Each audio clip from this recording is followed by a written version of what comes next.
Now this illustration deals with the use of air terminals.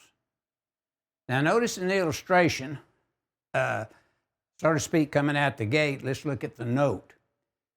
And it states, when the lightning protection grounding system and the service equipment grounding system are bonded together, an equal potential plane is formed that reduces the potential differences between them.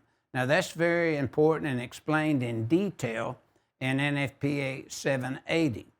Notice though the code only talks about this lightning protection system in 250.60 and 250.106.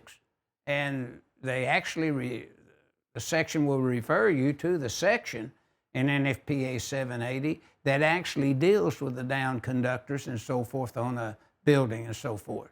Now notice the lightning protection down conductors terminate to 2 driven rods, separated, and we'll say these driven rods are 8 foot long, and there's, we say twice the length of the rod, so they're separated 16 foot. Let's just say that.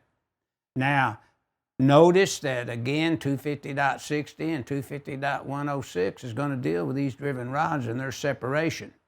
You're not talking about the separation now for grounding electrode or system. These driven rods are put in by NFPA 780. You must realize that as an electrician out there making the installation, do you have the responsibility to route those down conductors in accordance with the plans from the designing engineer? You're not supposed to go against those plans without checking with the designing engineer to make sure we're doing it properly if you're not used to routing these conductors as a lightning protection person.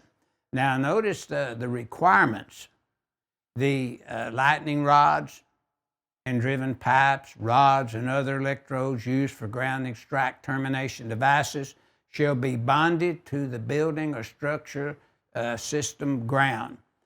In other words, as you see there, those driven rods are tied into the bus bar of the service, which is connected to ground and then connected to the water pipe system in accordance with 250.52A1 and 250.53D as in dog.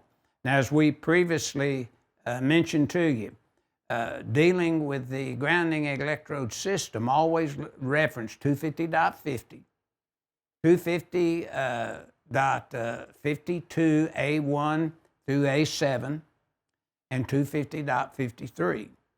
You get a good feel for what's exactly required when you deal with a grounding electrode system.